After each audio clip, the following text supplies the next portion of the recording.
Bueno, chicos, chicas, hoy voy a compartir con ustedes un regalo que me dio la vida.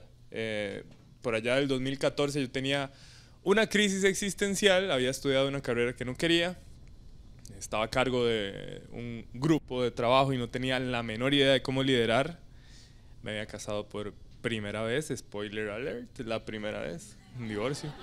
Ajá, y por esas deficiencias que tenía para expresar lo que sentía, mis necesidades, mi visión del mundo, me estaba encontrando con muchas barreras a la hora de comunicar.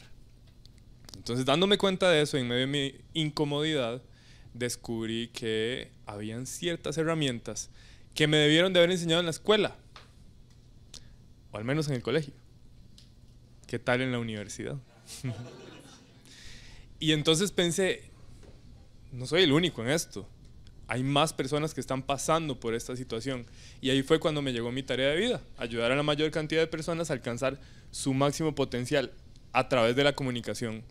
Porque, como seres sociales, lo que sea que queramos lograr requiere la interacción con otro ser humano, sí o sí.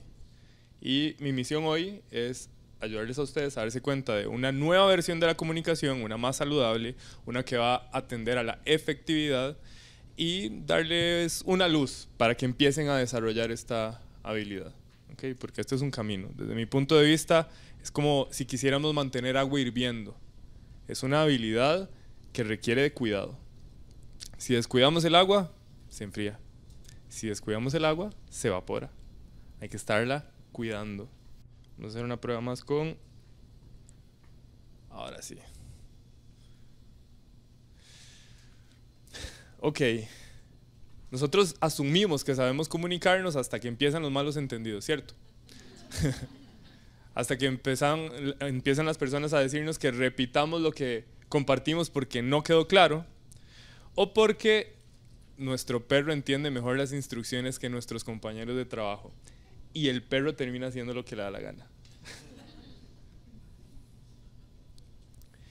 Somos una especie social. Si nos ponemos a pensar en nuestros antepasados, en nuestro ADN está la necesidad de comunicarnos.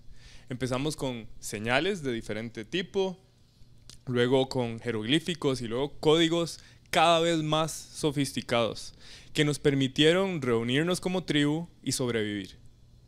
Con el tiempo, conforme fuimos desarrollando nuestra capacidad para pensar, y pensar implica imaginar futuros cada vez más lejanos y recordar para aprender y compartir con otros y seguir sobreviviendo, entonces nos vimos en la necesidad de comunicar historias que ya no tenían que ver con simplemente sobrevivir, sino que estaban inspirando, que estaban compartiendo con otros una visión, y eso nos permitió reunirnos en grupos cada vez más grandes hasta convertirnos en civilizaciones. Pero como decía un filósofo del Imperio Romano llamado Séneca, los seres humanos, si bien es cierto, podemos imaginar y recordar, y esto nos separa del resto de especies, cuando imaginamos podemos traer anticipadamente el peligro y nos da ansiedad, o podemos traer el recuerdo del sufrimiento pasado y aunque ya pasó, estar sufriendo con respecto a eso. Tiene su lado oscuro también, pero todo esto sucede a través del uso del lenguaje. Nosotros construimos historias que nos inspiran y que al mismo tiempo nos pueden estar limitando, pero son solo palabras.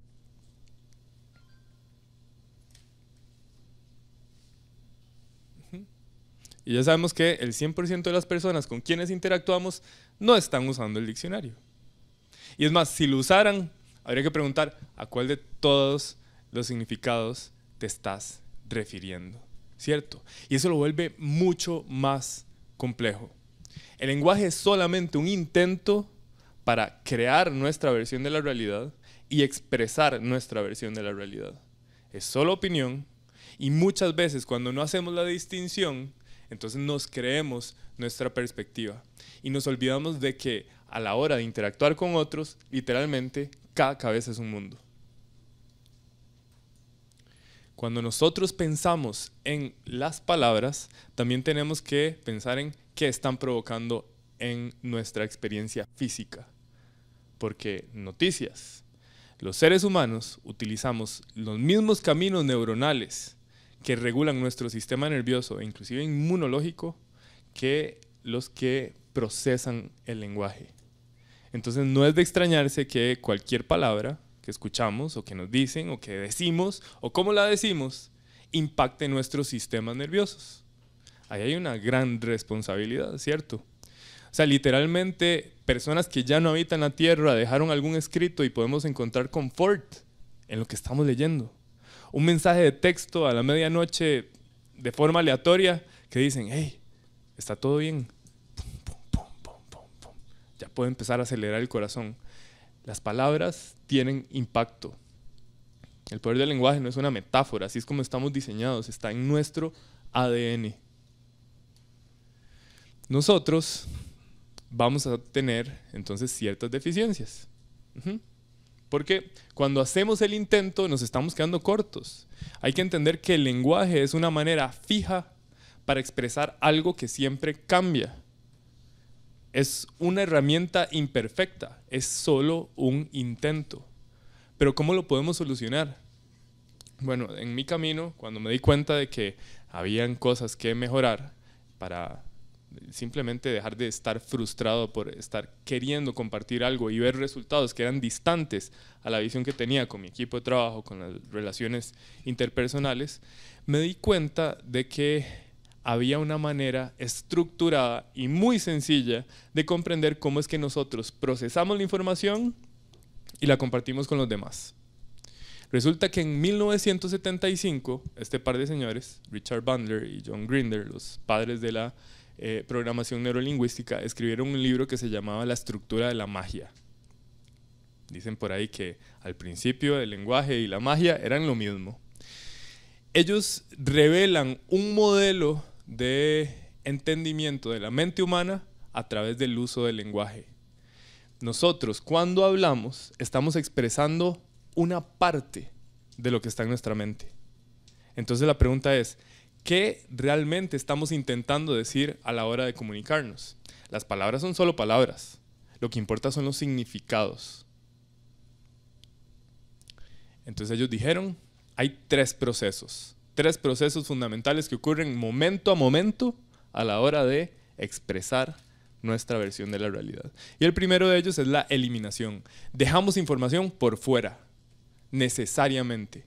Nuestro cerebro procesa mucho más rápido las palabras de lo que podemos hablar. Guardamos mucho más información en nuestra mente de lo que nos imaginamos. Entonces sería absurdo y poco funcional, por ejemplo, salir a pasear, ir a una caminata de 3 horas y llegar a la casa y contar 3 horas de paseo. Sería rarísimo, ¿cierto? Es más, si quisiéramos dar lujos de detalles, duraríamos más de 3 horas. Ahora, si nos vamos al extremo, llegas del paseo y te preguntan en la casa, ¿cómo te fue? Bien. Exceso de eliminación, ¿cierto?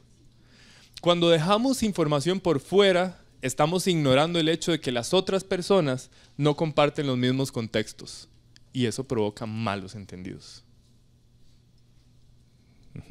Nos vuelve eficientes porque entonces no tenemos que expresarlo todo y conforme categorizamos, creamos conceptos, compartimos ideas con otras personas, llevamos tiempo de estar interactuando con cierto grupo de personas, cada vez nos entendemos más y tenemos que explicar menos. Todos hemos pasado por ese proceso.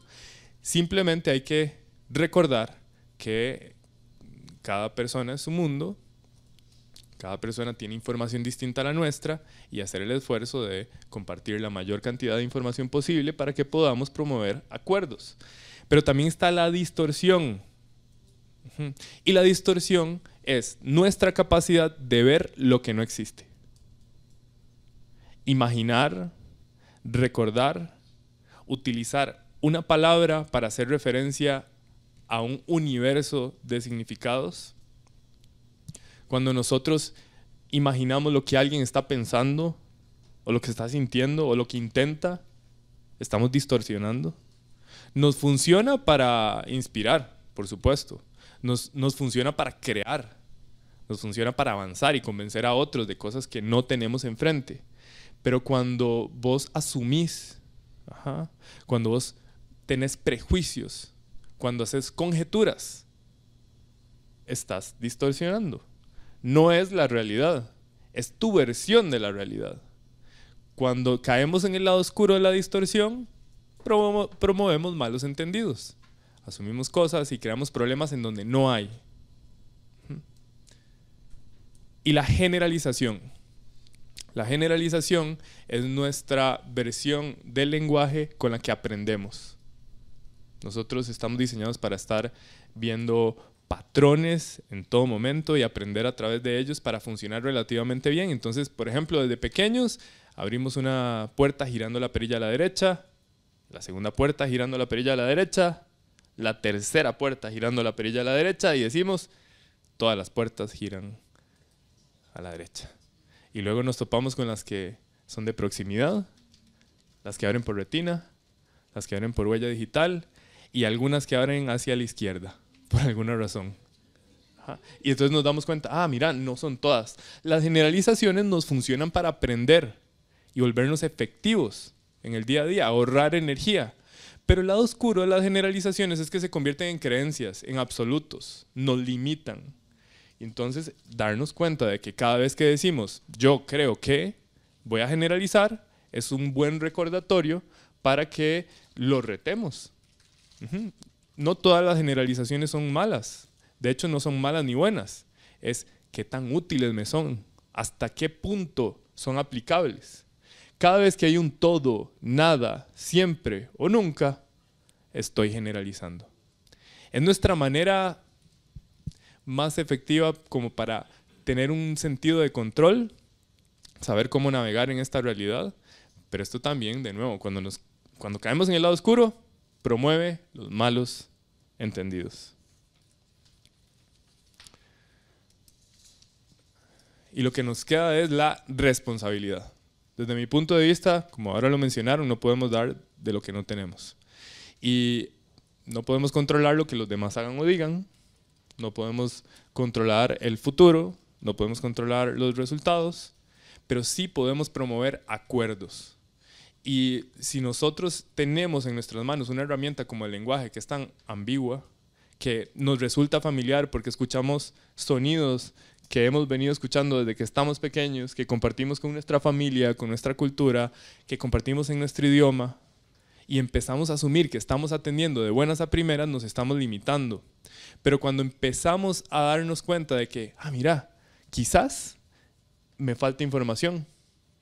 Mira, quizás esa palabra, aunque me resulte familiar, el jefe me dijo que hay que tener sentido común, y yo estoy asumiendo que sí hay que tener sentido común, pero ¿qué significa sentido común? Hay que dar el mayor esfuerzo, hay que dar la milla extra, hay que hacer todo con amor. Son solo palabras. Cuando nosotros caemos en el sesgo de entender, nos vamos para nuestra mente. Pero cuando queremos realmente entender, o sea, con curiosidad, llegar a un acuerdo, hacemos preguntas.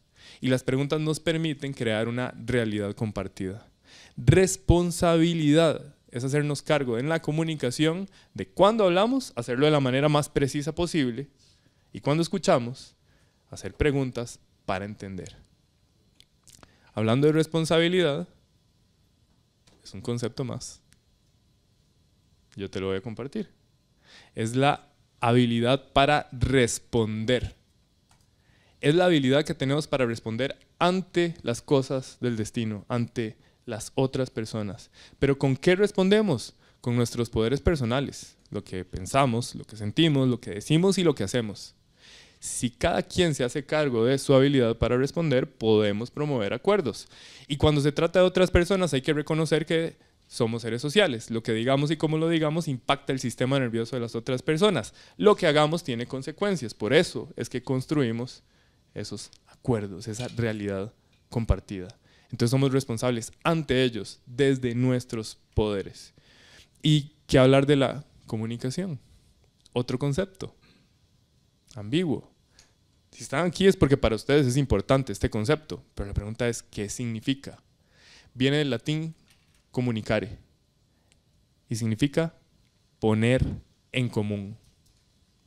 Si ustedes a la hora de interactuar con otra persona no están haciendo el esfuerzo de crear una realidad compartida es cualquier cosa menos comunicación. Hablando de responsabilidad, ¿cierto? Y Ale me dijo que quería que hablara de asertividad. Otro concepto. Por cierto, muy popular, todo el mundo dice, hay que ser asertivo, me gustaría ser más asertivo. ¿Qué significa asertividad? Bueno, desde mi punto de vista, es compartir nuestra opinión, nuestra forma de ver el mundo, nuestras necesidades, nuestras emociones de forma honesta con las otras personas, de forma directa y con respeto. No es solo decir lo que se me ocurra a como me dé la gana, es reconocer mi responsabilidad para poner en común y llegar a acuerdos. Dice Lisa Feldman Barrett, una neurocientífica, que si inventamos algo y le ponemos un nombre, habremos creado un concepto. Si lo compartimos y alguien está de acuerdo, habremos creado una realidad social. Cada cabeza es un mundo, todos vivimos de una manera subjetiva cada interacción. Si los separáramos a todos ustedes al final del día y les preguntamos ¿qué pasó hoy?, todos nos van a dar una opinión diferente. Pero cuando nosotros queremos avanzar, crecer, lograr el éxito en la vida personal y profesional, lo que necesitamos es construir una realidad compartida. El lenguaje es solo un intento. Es muy importante, es parte de nuestra historia, es parte de nuestro ADN, es parte de nosotros como especie y sociedad, pero requiere mucha más atención de lo que estamos acostumbrados. Como dicen por ahí, esto podría ser como cocinar con o sin recetas. Algunas personas se la juegan sin recetas, otros lo podemos quemar todo. Teniendo una guía, una estructura, cuidando esa agua para que esté siempre hirviendo, podemos ir mejorando nuestras habilidades de comunicación y con esto mejorar nuestras relaciones interpersonales. Y ya sabemos que las personas que viven más tiempo de mejor manera tienen las mejores relaciones interpersonales posibles y eso depende de nuestra forma de comunicarnos e interactuar con otros. Requiere responsabilidad. Gracias.